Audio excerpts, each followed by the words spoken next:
any data published, we want to make sure it is good and reliable and fit for use and interpretation. But no, it's a choice of the foundations. Thank you. Are there any other comments? I mean, we worked pretty hard as a group to come up with this overview in a relatively short period of time, but I think it's meaty and substantive. Are there any thoughts, or are people generally comfortable with the overview?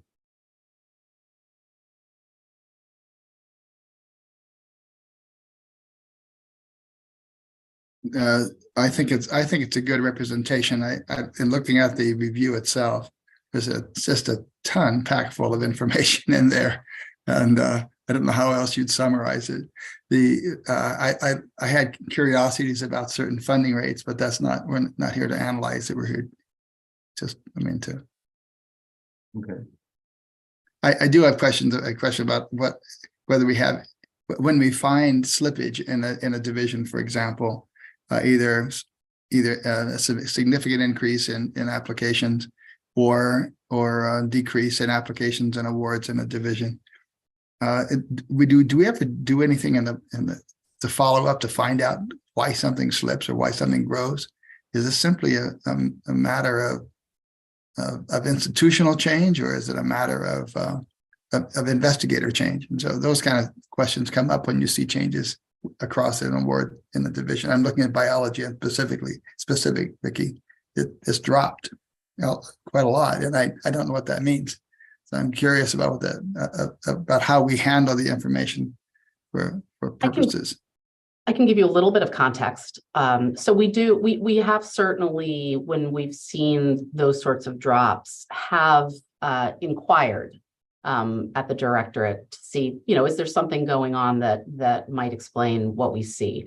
And I'm not going to say that in the times that I've been involved in those sorts of discussions, it's typically because there is a new program that has started, and that can impact, of course, in the positive direction, the number of proposals that are coming in, or potentially, it could be that sometimes there are programs that sunset that can have an impact. In the case of biology, that was one of the organizations that saw a significant increase in rapid proposals due to COVID. And so as those rapid proposals went back to more historical normal levels, that likely is a large part of why you would see a decrease in biology. But there are numerous reasons why we might see those sorts of variations. Yeah, I sort of made that interpretation too, just by or guesswork, I guess, from looking at the two. But I also saw something like engineering, and their level of success has been historically low, and it looks like a long history of 20 to 21% awards, and I'm wondering what that means, given the importance of engineering. So those kind of, do you have any sort of insight on that end, or maybe this ought to be a different discussion, Steve, and not this per se, digging in now. Well, because it's top of your mind, we can go ahead for another minute or two, but I don't know if Erica or your team has an answer there, Erica. I don't have anything specific about engineering, unfortunately. Thanks. It's just, I'm sure they're writing strong proposals. I'm wondering if it's just a matter of competition, as so many being sent. One more question, if you don't mind, Steve.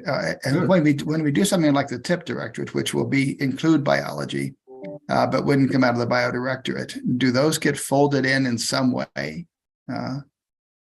to our understanding of how much goes into biology or engineering or other? It's a good question. Categories. The digest is it's not organized by area of science, right? So it is focused by NSF organization. So to the extent that there are cross-disciplinary or interdisciplinary types of activities, they would show up as part of the portfolio of the organization that made the award and is managing the award. So you wouldn't be able to see, see that kind of a nuance.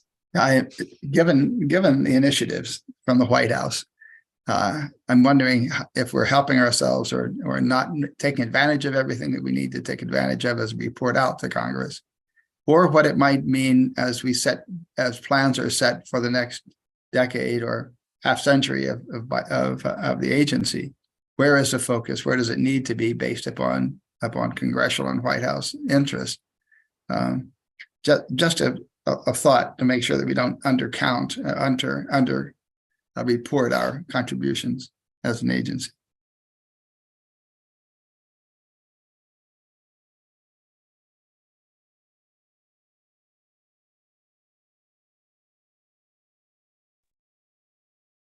I believe Wanda has her hand up. Yes, Wanda. Thank you, Steve. I'm mindful of the time, so I'll be very brief. Both of Roger's observations, that is the dip in biology, Erica explained the connection with the Eagers and the Rapids that led to an increase over 2020. In reading the overview, I also know so infectious diseases has played a role in our investment and support and addressing scientific challenges.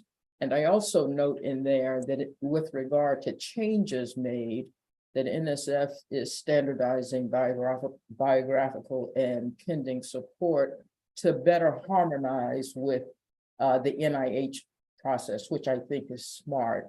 To Roger's last point about critical scientific and societal areas that we might look into, and this is beyond the Merit Review Digest itself, but Erica, do you have any sense of how active NSF currently is in the infectious diseases arena? I know historically we've been involved, at the basic research level and possibly to the translational level. I don't know. I don't know that, but I think that is something that we can, make some inquiries and see what we can provide to you. Okay, thank you.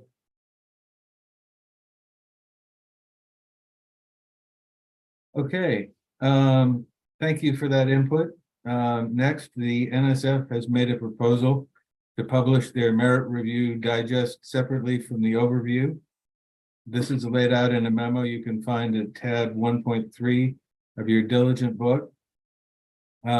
It's a thoughtful memo, but it's my belief that overall the documents are stronger together when the digest contains the data and the board's overview of the data occurs with it. There were some timing questions, but we managed to create the overview in about 7 or 8 weeks this year, which I think is a good effort on our part so as not to hold things up. The board is very willing to work with OIA to develop a schedule that will support publishing the Merit Review Digest in a timely manner and supports continued enhancements to the process. We understand and appreciate that OIA has devoted a lot of effort this year to creating an even more user-friendly Merit Review Digest.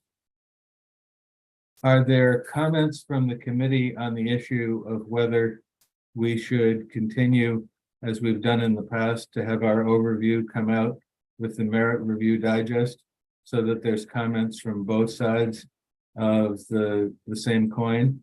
Or should we detach the process one from another?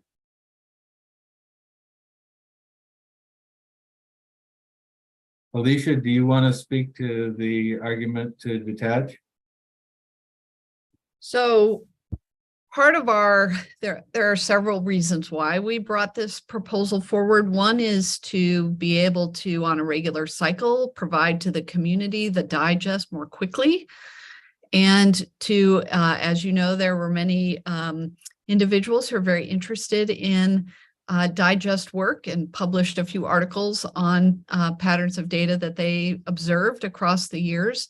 So being able to provide the data quickly is something that we are very interested in doing.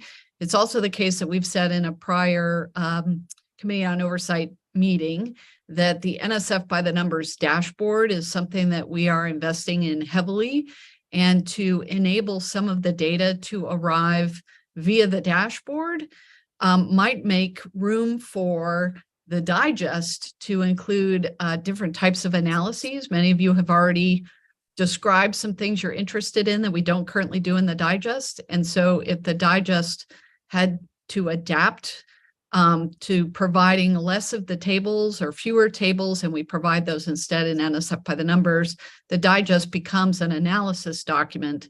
Then the overview you could serve as a way to tie together the analysis and the NSF by the numbers observations. So the overview could adapt as well. So there's a lot of different opportunities in this space as we embrace some technology that we're trying to invest in to make data more readily available to the public.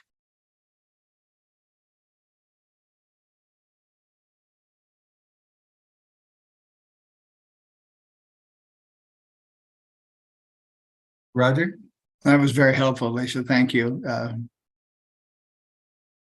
Given the postings on the dashboard, and assuming that those interested parties realize that, I like the idea of the analytics, always have. I mean, of the analysis of why things are happening and the impacts on how the agency functions, and because I think it tells us how institutions respond.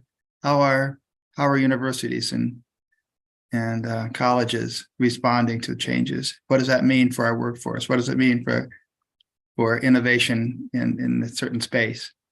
It's those investments at institutions that at the end make it work on the ground. I kind of like it, Alicia's response and the rationale for doing this sort of option. That's option 2, is that right? Is that correct?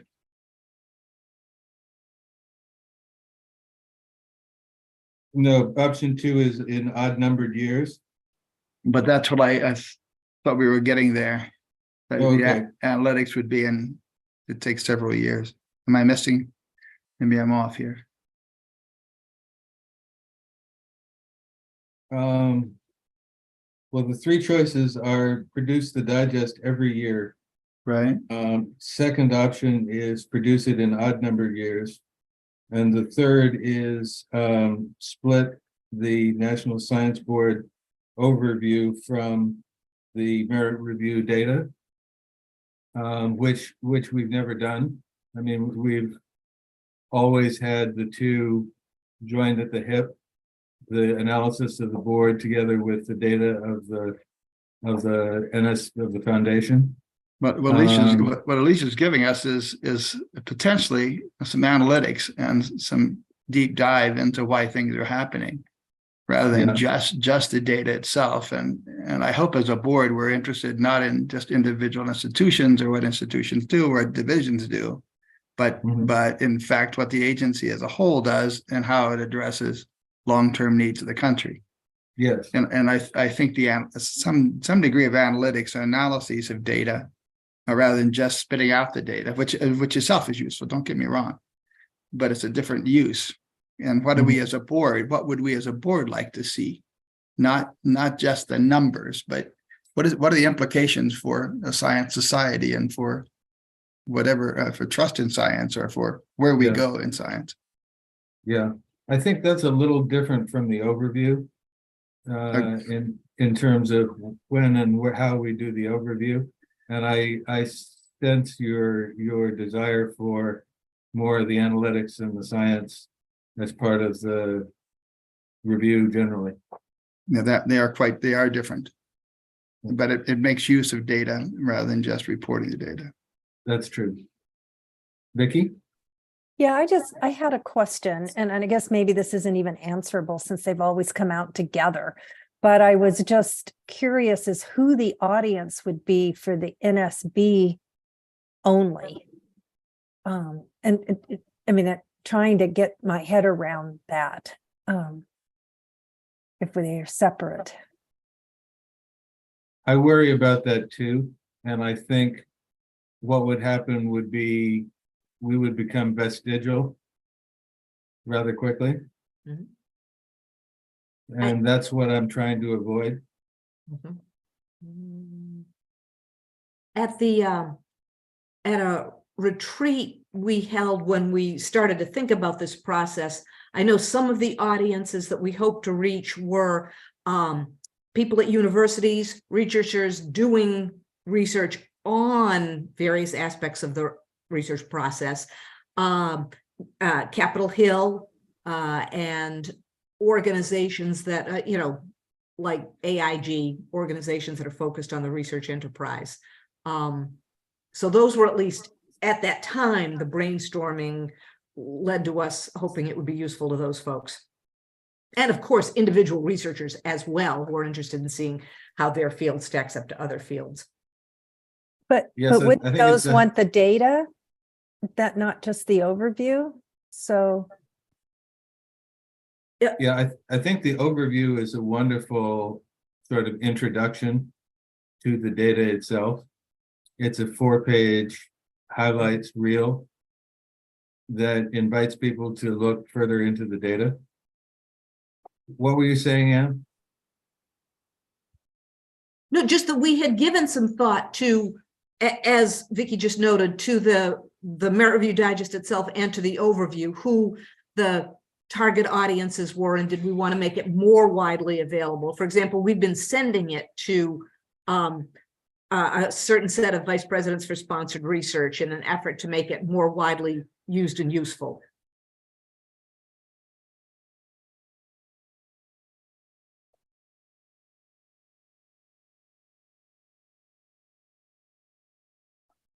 Yvonne? So I'd like to understand a specific aspect of the 3 options that are presented in the memo. On the final page of the memo, I'm looking in tab 1.3 in Diligent. The final page of the memo where option 3 is laid out in a bit of detail with 4 bullet points.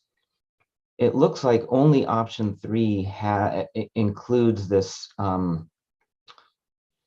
this web-based tool for sort of drilling down into the data. Am I correct in understanding that and it seems like there would be great value in having that kind of a tool. Am I correct in understanding that we could sort of only develop that tool if we go with option 3?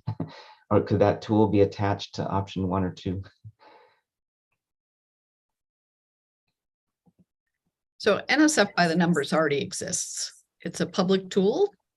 And there are aspects of it that we also have an inside NSF version that allows us to drill down a little bit further for our own internal administrative purposes. So as I said before, we're investing in NSF by the numbers, and we're going to do that regardless. I think that what the utility in bringing analysis to the Merit Review Digest enables the board and NSF to work together to say what's critical that we look at right now and spend our time doing that, as opposed to generating the Merit Review Digest as it's been for many, many, many, many years, and enabling people who are interested in getting the data to get it via the NSF by the numbers. Again, there's areas of growth that we're looking into. Where can we go? If you haven't looked at the platform before, it's actually got quite a lot of utility to it. And I think that the overview, which hasn't always been part of the Merit Review Digest from its outset, it's a rather recent addition.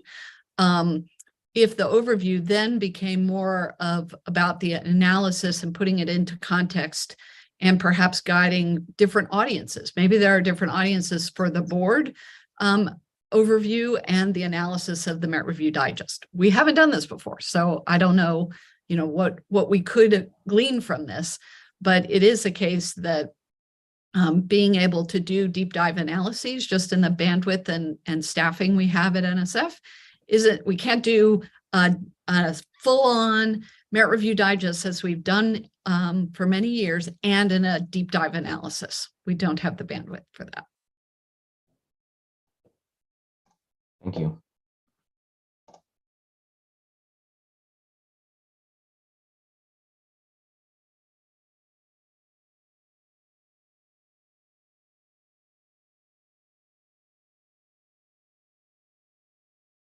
well, let's think about this. I would propose, I don't want to be, I think we've got a good overview and a good digest for this year.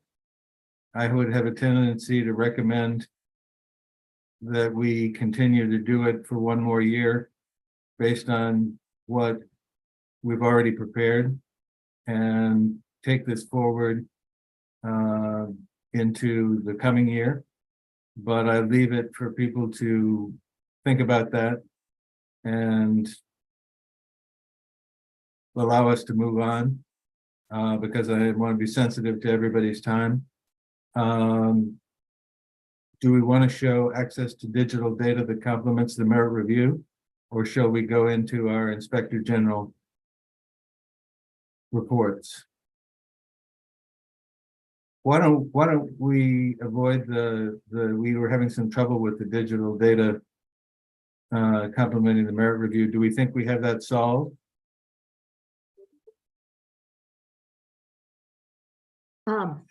I think we have an opportunity if Erica or somebody from OIA would like to present about here's how you find NSF by the numbers and what's there. If we're having connection issues, we'll do that another time. But if we think we can do that right now, we can have a couple of minutes on that. So, we're not having connection issues. So it really depends how much time you have left on your agenda. Happy to show you NSF by the numbers if that would be helpful. Why don't you go ahead and can you do it in 5 minutes? Yeah, absolutely. Let's do it. Absolutely. Thank you.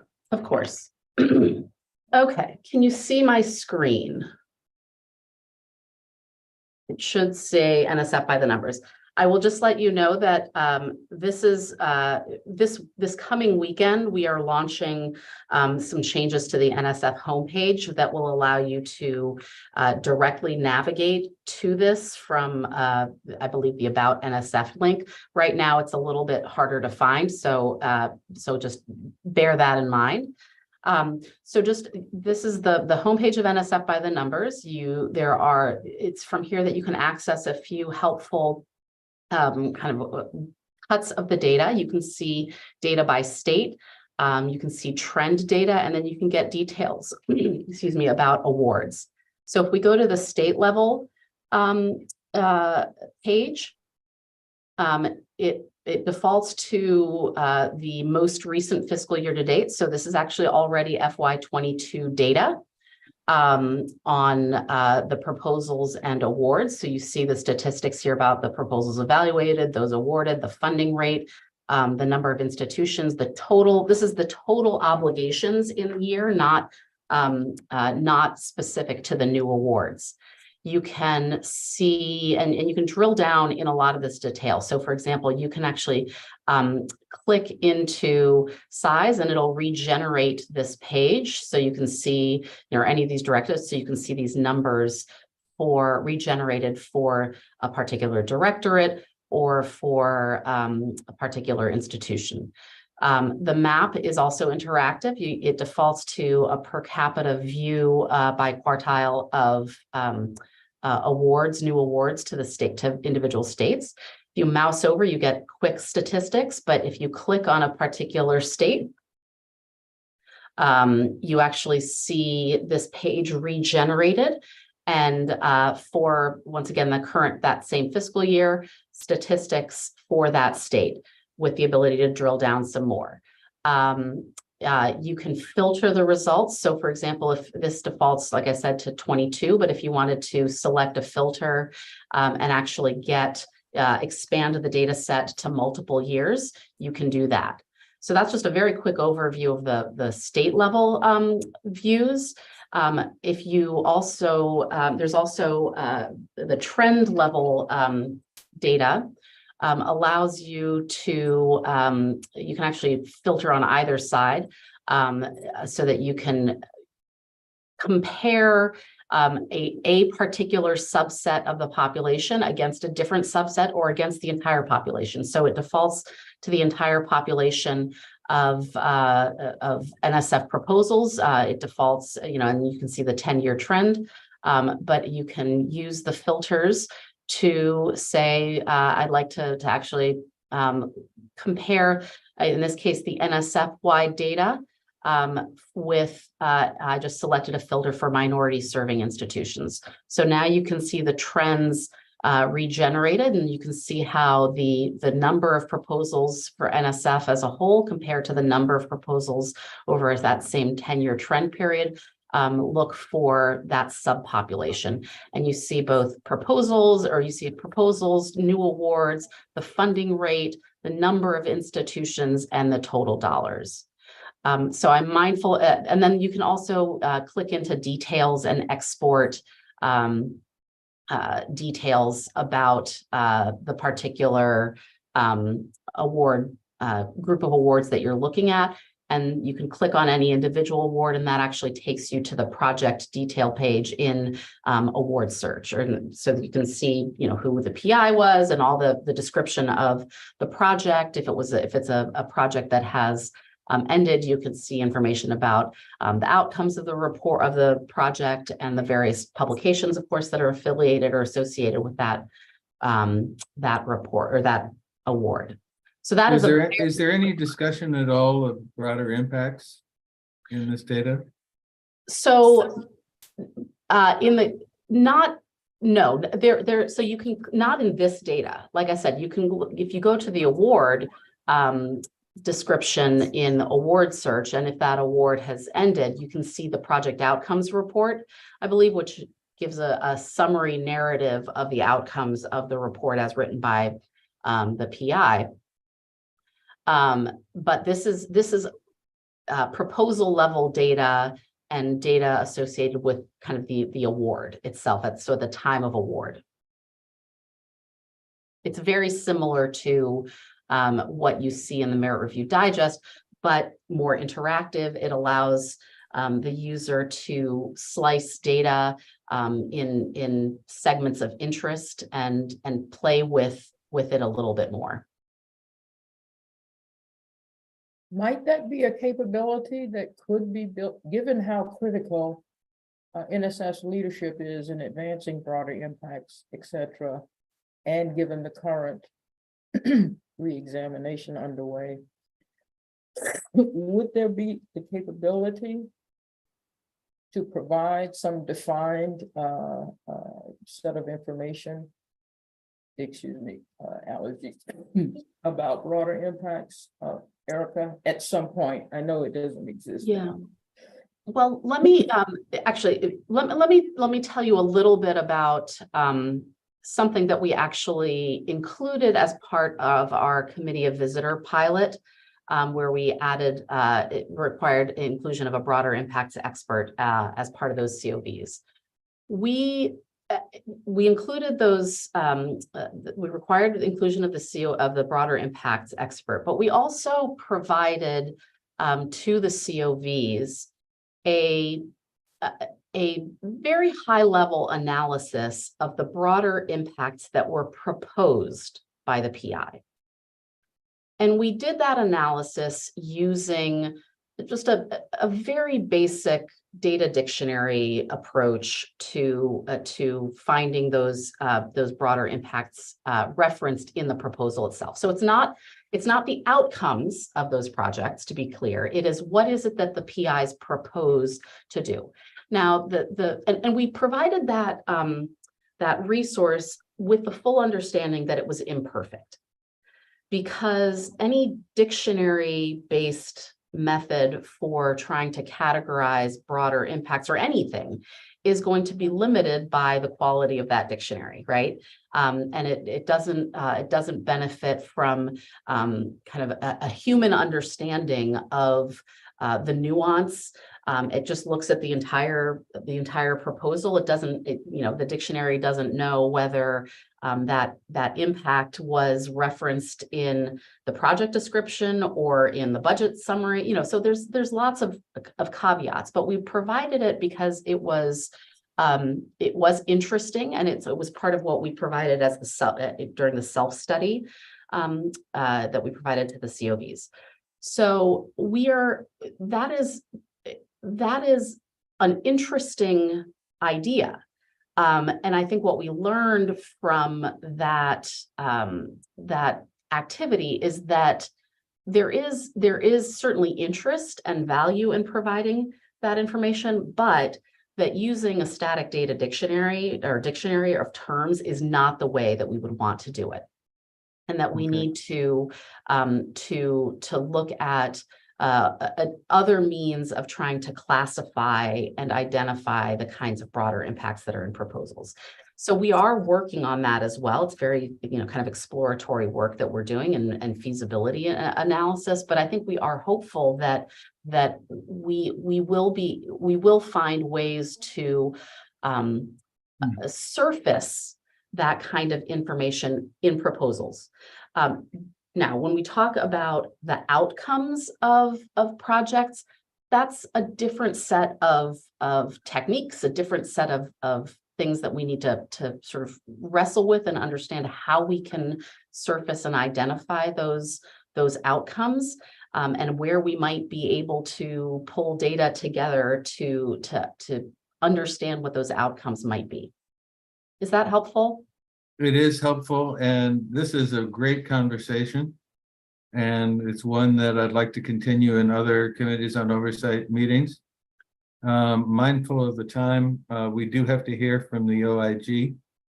So with everyone's permission, the committee will hear from the OIG's Assistant Inspector General for Audits, Mark Bell, and the Inspector General Chief of Staff, Lisa Vonderhaar, who will provide an overview and context for the OIG's SAR.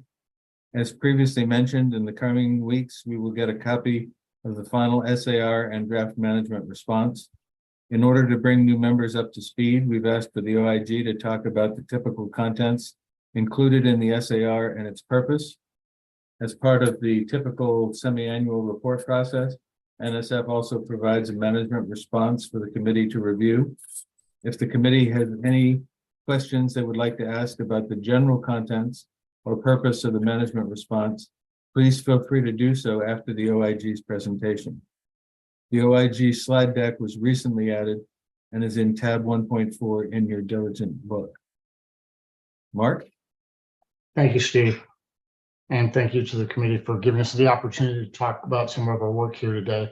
Allison Werner, our IG, would love to be here, but as you know, she is on the Hill testifying to House Science Committee on protecting the American taxpayer, highlighting efforts to protect against federal fraud, waste, and mismanagement. Her testimony will be available once it's posted to the committee website. So that will be available for you in the near future. Next slide, please. Our agenda today, I'm going to briefly do an intro to the IG and its authorities, talk a little bit about our work, both our external work and our internal work at NSF, talk a little bit about our investigative approach, how we communicate our work, and then I'm going to turn it over to Lisa for the bulk of the presentation about the semi-annual report to Congress. Next slide, please. I'm going to start with an intro about the OIGs and our role. This is a short primer, as Allison will be having a more robust discussion with the full board in May. OIGs were created to be independent and objective units for conducting and supervising audits and investigations relating to programs and operations of the agency. They work on promoting economy and effectiveness and preventing, detecting fraud, waste, and abuse in programs and operations.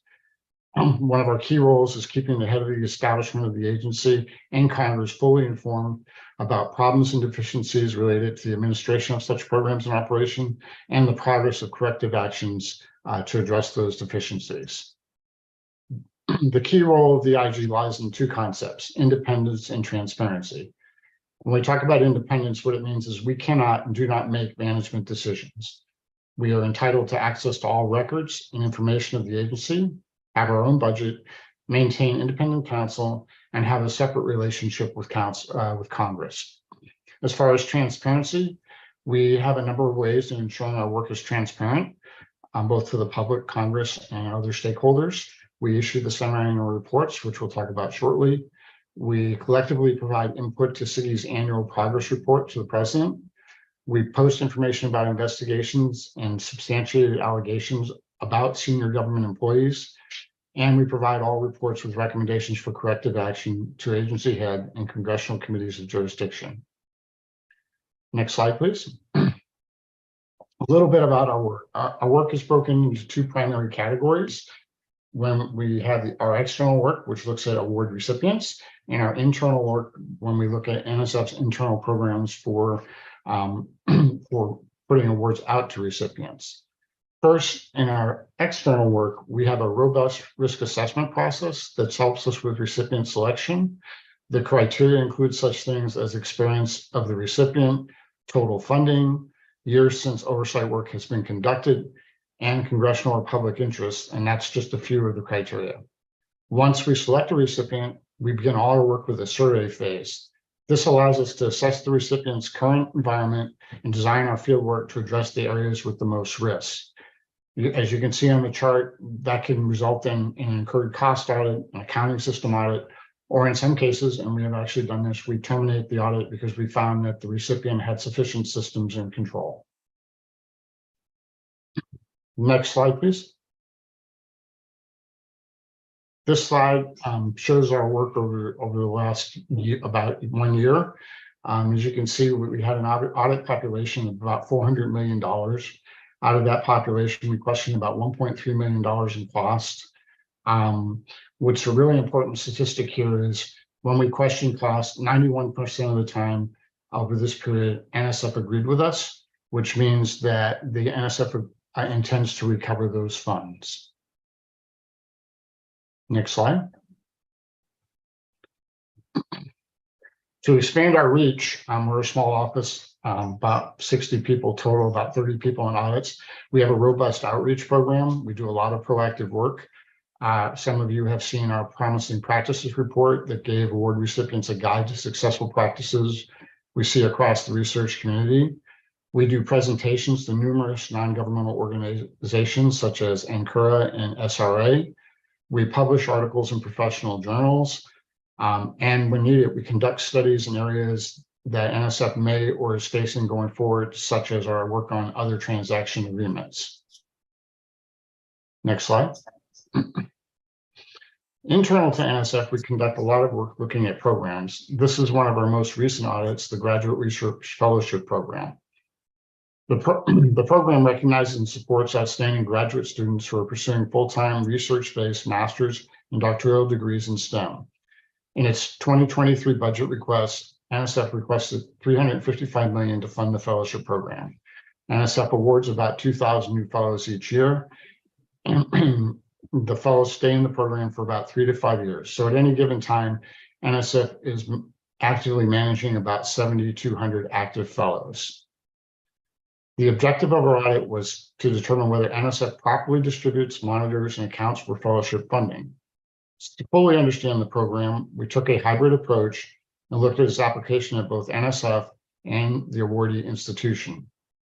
Our scope included over 3,300 awards active during the years 2010 to 2020. We analyzed over $2 billion in payments to institutions. And we looked at 3 institutions that are small, but representative sample of a small, medium, and large institution. Next slide, please. We found, although NSF distributed, monitored, and accounted for most funding as required, improvements are needed to reduce financial and management risk. For example, some institutions did not exempt fellows from tuition, were missing required reports, or made inaccurate payments. NSF also did not always supply information or guidance the institutions needed to properly manage awards, and NSF had insufficient information technology controls to determine award amounts and assure awards were made only in support of eligible fellows. In response to our work, NSF increased program resources, updated guides, enhanced IT controls, and began better communicating program requirements. At the institution level, institutions updated policies to comply with the administrative guide, are ensuring tuition exemption for fellows is implemented, have improved quality control processes for reports, and modified accounting systems to accurately calculate stipend amounts. Next slide. Both Allison and my counterpart, Megan Wallace, that are at the hearing today, they'll expand further on investigations role at the May meeting. Generally, our investigations office focuses on 3 areas: detecting and preventing fraud, investigating criminal, civil, and administrative matters, and addressing alleged wrongdoing involving proposals and awards. As most of NSF funds are used to make grants to research community, our office's primary investigative focus is on identifying and addressing grant fraud and working to prevent its reoccurrence. We also investigate research misconduct, which is defined as fabrication, falsification, or plagiarism in NSF-funded research, as well as other administrative matters. We respond to allegations received from many sources and conduct proactive activities to identify wrongdoing and systemic weaknesses. We use teams consisting of criminal investigators, investigative attorneys, investigative scientists, and analysts to enhance the thoroughness and success of our cases and take them to logical, defensible conclusions. And the Office of Investigations and the Office of Audits work closely together, particularly when we see control weaknesses that are deserving of more attentions. Next slide. How do we share what we do? We have a lot of ways of sharing the information, and it goes back to our transparency. It's really important for us to get our work out there so people can see it and understand what's happening in the federal government, as well as NSF. We publish capstone reports.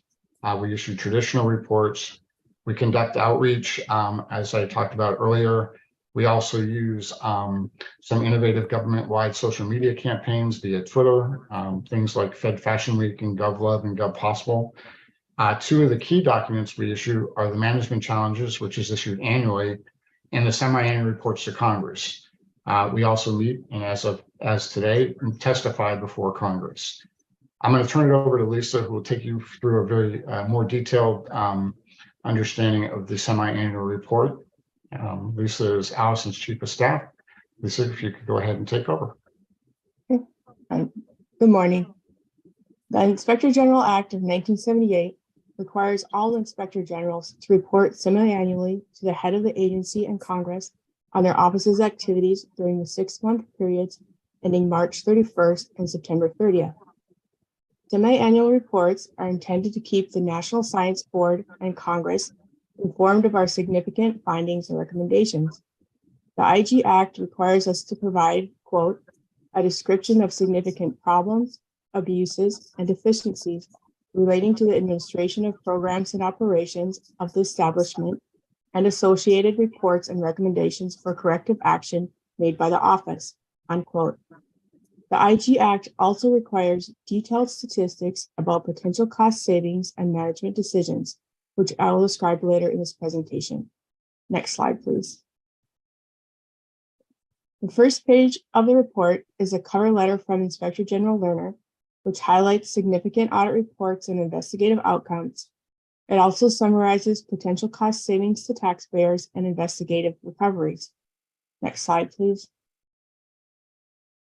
The next section contains brief summaries of all the audit reports we issued during the semi-annual period. The summaries include information about the audit findings and recommendations, as well as actions NSF has taken to begin to resolve the recommendations. The title of each report is linked to the copy of a full report on our website. Next slide, please. The next section of the SAR is about audit resolution.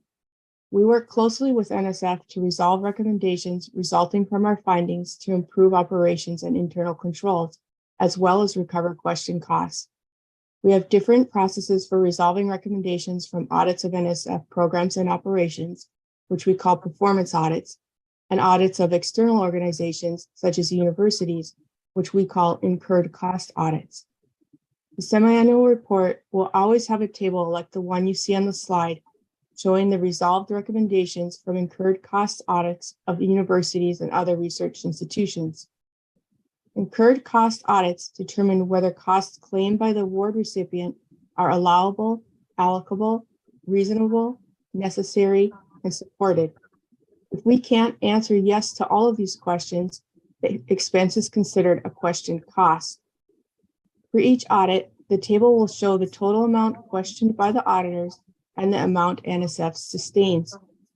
NSF sustains question costs if it agrees in whole or in part that such costs shouldn't be allowed when the university should pay them back. Next slide, please. This part of the report contains brief descriptions of case outcomes from our Program Integrity Division. These cases typically involve allegations concerning misappropriation and misuse of NSF funds or false statements in documents submitted to NSF. The summaries describe outcomes such as referrals to the Department of Justice for criminal prosecution or civil action. The summaries may also conclude administration actions that NSF takes, such as award termination and government-wide suspension or debarment. Next slide, please. This section contains summaries of our research misconduct investigations. Each summary includes our recommendations to NSF for administrative action. We typically recommend that NSF make a finding of research misconduct, issue a letter of reprimand, and require interactive responsible conduct of research training. We may also recommend actions such as prohibition from serving as a reviewer for NSF for a specific period of time, award suspensions, and debarment. Next slide, please. In the spring SAR that you'll be reviewing in a few weeks, you will see 2 tables related to audits. Previous semi-annual reports had many more tables, but the IG Act was amended this year to simplify reporting requirements for IGs. Next slide, please. The first table is a list of all the audit reports issued during this semi-annual reporting period. It shows the question costs, number of recommendations, and whether NSF made a management decision on their recommendations during the SAR period. After question costs, you will see a column titled Unsupported Costs. Unsupported costs are a subset of question costs and indicate that the university did not have enough documentation or other support for the expense. The next column, Better Use of Funds, means that funds can be used more efficiently if management implemented the recommendation. This is a term from the IG Act and is not something we see very often in our reports. The next column shows the number of recommendations auditors made in each report. The management decision column shows the number of recommendations NSF made a decision about by the end of the SAR period. Management decisions include whether NSF agreed with our recommendations and the corrective actions it plans to take to resolve the recommendation. For incurred cost audits, there's usually not enough time for NSF to make a decision by the end of the SAR period, especially for audits that are issued near the end of the period. Next slide, please. This table is meant to show the status of recommendations for audit reports that were issued before the beginning of the current SAR period. It shows the total number of recommendations in the report, the number of recommendations that have not yet been closed, and the potential cost savings if the question costs are sustained.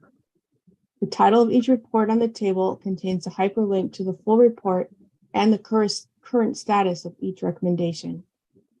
Some recommendations may take years to implement because of the complexity of the recommendation. For example, the first report listed on the slide is an internal audit about controls over electronic records.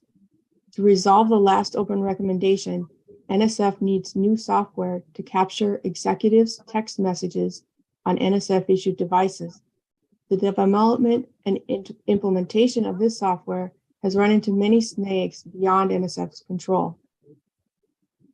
Recommendations for incurred cost audits may also take a long time due to staffing shortages in NSF's resolution and advanced monitoring branch.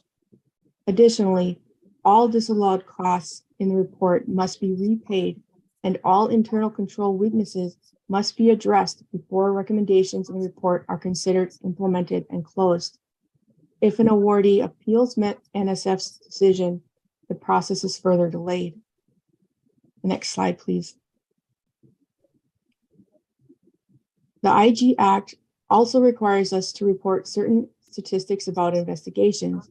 For example, We report how many investigative reports we sent to NSF that included recommendations for administrative action, such as findings of research misconduct, government-wide suspensions or debarments, or suspensions or terminations of awards. We also report statistics such as the number of cases we referred to the Department of Justice, the number of research misconduct findings NSF made, and total investigative recoveries. Next slide, please. The IG Act requires NSF to submit a separate management response to our semi-annual report. The management response must contain detailed statistical tables that report certain data on the progress NSF has made on the audit resolution. At NSF's discretion, the management response may also include comments about the content of the semi-annual report. Next slide, please. The review process starts about 6 weeks before the SAR is due to Congress, when we send a draft copy to NSF. NSF provides technical comments to us and uses the information we provide to help draft its management response. Next, we send a copy of the semi-annual report to the Committee on Oversight. The committee reviews our report along with NSF's management response and recommends both documents to the full board for transmittal to Congress. NSF transmits both documents to the House Committee on Science, Space, and Technology, the Senate Committee on Commerce, Science, and Transportation, and the Senate Committee on Health, Education, Labor, and Pensions. Next slide. This concludes our presentation. Mark and I would be happy to answer any questions. Thank you for that. That's a wonderful overview of what we have coming down the pike for us in about 6 weeks. Mhm. Are there any questions about it? Great. I do have one little question. One question and comment that may be part of a future meeting. I'm concerned about several things. One, as I have been since I've been on the board, the cost of your office plus the cost of the NSF's work to respond to an action both add up to time requirements. I'd like at some point to look at those as the total cost of recovery. And the second, I wonder about that possibility. What is the cost of doing what we're doing? And is it as efficient as possible? And secondly, I'd like to talk at some point about how we treat PIs that are dishonest, have cheated on purpose or by accident or whatever it is, and ask the question: is it severe enough? If there are repeats, or if this is a knowing kind of action that they've taken by a PI or a university, are we stringent enough on the penalties that are incurred? 3-year disbarment's not very long, for example, in my opinion. If it's an honest mistake, okay, but if it's an intentional, how do we determine that? So that's not for today. I think, Steve, we're over time, but I continue to be concerned about those kind of things. So at a later time. Okay. Thank you for that, Roger. Anything else? Okay. I've enjoyed this past hour. This concludes this morning's meeting of the Committee on Oversight. As a final note for planning purposes, I don't expect that we'll be holding a May meeting. We're already busy because the board's May meeting is the week before our meeting is scheduled. I would like to thank the committee members for their participation in this open session, and the members of the National Science Foundation for an excellent set of presentations. Thank you all for your time, and see you soon.